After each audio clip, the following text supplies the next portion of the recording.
Which loop below will print out 5 asterisks in a row? All right, so we're just going to go through each option and see how many times the loop will run. So I is 5. As long as I is greater than 0, we're going to keep going, and then I is going to increase by 1. Well, this will actually run an infinite number of times because I will then become 6, 7, 8, 9.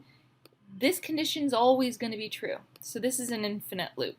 Let's go here. So I is 5, I is greater than 0, I is going to decrease by 1 each time. So the first time through the loop, I is 5. So it's going to print out once. Then I will be 4, and it will print out. Then I will be 3, and it will enter the loop, and it will print. Then I will be 2, it'll enter the loop, it'll print. Then I will be 1, which is greater than 0, so we'll enter the loop and we'll print.